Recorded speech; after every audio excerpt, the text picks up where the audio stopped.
let us start. This is me. I'm trainer, I'm coach, I'm consultant. Normally I work in companies, only in companies, and teach the people there in communication skills and in selling skills, and I support them in doing mind mapping sessions. I'm also a trained and skilled chef, so I really know how to cook. And here is my vision, which I mentioned before. Every one of you knows how common cookbooks are written.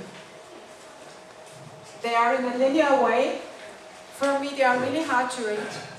You get lost in the text if you are in the when you are cooking, when you're still cooking.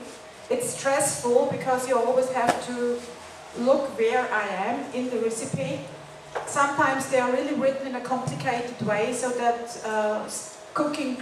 people who start cooking have really problems to read and to follow it, and they say, I don't cook this, I do this what I can. What we really have for years are nice pictures in cooking books. And I found a cooking book from 1945, it is from Annie's mom. And you see here, it all is written in this linear text. The ingredients, the preparation is written in a narrative way, and so it's really hard to follow. This cookbook is from my mom, she's younger. It's from 94, and it's also written in this linear way. This is a cookbook from my sister-in-law, she's Australian. It's an Australian cookbook, the little Aussie cookbook for Austrians. And it's also written in the same way. It's all linear. Here you have nice pictures, but if you see here the ingredients and how to prepare, it's really hard to read them. In about 2002, I had a single training together with Marion Lercher. She's from Kiel.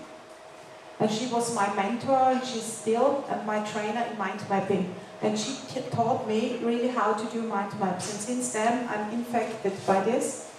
And she told me also, we had a session in Switzerland. She had this years before, where all the people write some recipes.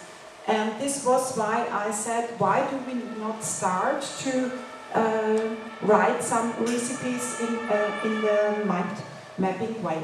So thank you, Marion Lercher. There is someone who knows her, and she's from Kiel. Please give my kisses to her and my hugs. So, this writing in cookbooks hasn't changed for years. Even if you have Jamie Oliver or Tim Meltzer in Germany, they also write their cooking recipes in this way. So, this is the Viennese or the Wiener schnitzel. Who doesn't know the Wiener schnitzel in this room? Everyone knows this, yeah? It's written in this style, yeah, the national dish of Austria. If you don't know how it looks like this. This should be the pre-lunch session. And I also want to show you another recipe. Who knows baklava? Yeah, it's well known here in this room. So it looks like this. It's very sweet. Yeah, when I eat it, I love to have a beer together with it. So, how it works, mind cooking. This is, there are 3, 4 or 5 branches. On the first branch, I write the ingredients and the number of the food and the amount. As Andy said today, one word on the line. Yeah, Dr. Kisander loved this sentence. And here is in German. Second branch describes the preparation. So you have the numbers from the first branch. What have you to do with this kind of food? The third part of this mind map, of this mind cooking mind map, includes the tools which you need. For example, a pan or a pot or an egg beater or a mixer or something like this. The next 2 branches, the fourth branch, Here can you write what side dishes are good with this recipe. And to this branch I would like to come a little later on because of a special situation in our own family. At this time, a lot of people suffer from food intolerances. In Austria, there will start on the 13th of December, there will start a new law where all restaurants have to declare all allergens. Does anyone knows how many allergens are in food? How many groups are in food? Do you know? There is one who knows, my husband. He's not allowed to tell you. It's me.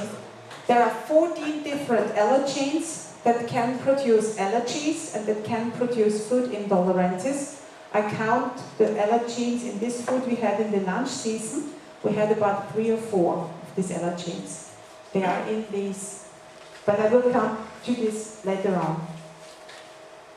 So, these are these 2 recipes written in this style, in this MindCooking style. This is the Wiener Schnitzel. So, the original Wiener Schnitzel or Viennese Schnitzel includes a veal cutlet. You need salt. Here is the amount of this. You can see here the numbers. You need flour.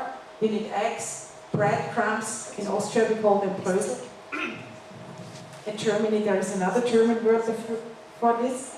And sunflower oil to bake it. Here you have the preparation. So you cut the cutlets.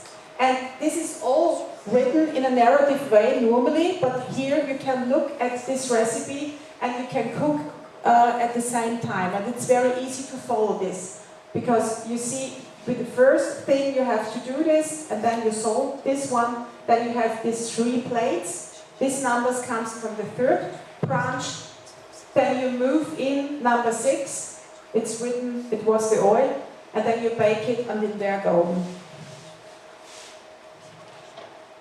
And the tools you really need to prepare a Wiener Schnitzel, these are 3 plates, a fry pan and a pinzer. Side dishes are a salad, potatoes, cranberries, jam is in Austria, typical side dish to this, or rice, as you like. So this is the first one, this is the next one. How to prepare baklava. It's a very not so easy to prepare it. So the recipe is longer than the other one. So we have 3 different parts here. We have a filling, we have a sauce, and we have extras. And then you can follow here also the numbers, what you have to do with this, and then here the preparation of the filling, of the sauce, and then what to do, how to form these rolls of baklava. This is written on this. And then it goes on here, what you have to do after baking. The tools which you need are a baking tray. Here are written this kind of numbers, a brush, a tea towel, and a pot. What is my love side dish to baklava? Beer. Yeah. No one will understand it. So, we already had these pictures. Now a little side step. In the last year in summer, our elder son called me and said, the headaches doesn't stop, I'm really tired the whole day, I cannot concentrate in school. We did all examinations by doctors, but he had no problems, they said. So we checked his blood again and sent him to a special university to check it. And we found out that he has, from these 14 allergens that I mentioned before, if you imagine there is a scale from 0 to 100. 0 means that you do not react on this, and 100 means you react really hard. And he had 89 on 6 of this. From one day to the other, we had to stop normal cooking, and we had to do something else. So we have still now a really good, different kind of recipes. They do not include this food. He is not allowed to eat them. And we were talking and we were researching in the internet what kind of substitutes we can take. The only thing he can really eat was meat. But he was not allowed to eat eggs. He was not allowed to eat or drink milk or milk products. No soya, no nuts, and no sesame, and no mustard. And mustard is in almost all different kinds of bacon and something like this, and sausages. So you have to read really exactly when you go shopping. It takes a really long time. And then we made this mind map and said, okay, what can be, with what kind of substitutes we can use instead of meat. He didn't need this, but if you are not allowed to eat meat, you can use these substitutes too. So you can take soya, legumes, Hülsenfrüchte in Germany, zucchini, pumpkins, or cheese. He was allowed to eat meat, so this was not a problem. But what do you do if you are not allowed, as a 17-year-old boy, to drink milk when you love milk, not to eat any cheese or milk products? And these we found this substitute, so rice strings or oat strings, as you see here. And you can also produce them easily at home if you cook them and then mix them together. So if you are not allowed to eat eggs, it's really funny if you type in the Google research, if you look for substitutes for eggs. There are really funny things that come here. There is written no egg, and no egg. The egg really it seems that it is egg yolk. So you can take it for all kinds of pastry, what you would like to prepare or something like this. And soya flour you can also use instead of eggs. You have to try. Where can you get this? We do not live in Vienna or in a big city in Austria. We really live in the suburbs where is only a couple of normal discount stores. So you have to go on the internet and you can order a lot of vegan things for and also substitutes for this kind of meats you are not allowed to eat. Gluten. Who has here in this room a gluten intolerance? Is there someone? Maybe you don't know at the moment. Yeah, a lot of people has this. So gluten is in wheat, in rye, in all different kinds of bread and noodles and something like this. So if you are not allowed to eat this, you have to think, what can I do instead? And these are the results. So you use the rice flour, the soya flour. This is a sort of sorghum, Hirse in Germany, a corn flour or buckwheat. Yeah? It's very funny to cook. It's how to learn it right from the beginning. Mustard. What can you substitute instead of mustard? You can use here wasabi or horseradish. It's also about the same taste. And you can also mix balsamico vinegar with egg yolk to get this creaminess. Sesame, this was not the problem to substitute this one, but if you want to, you can use chopped nuts, poppy seeds or flaxseed. We also had flaxseed in this meal at this lunch.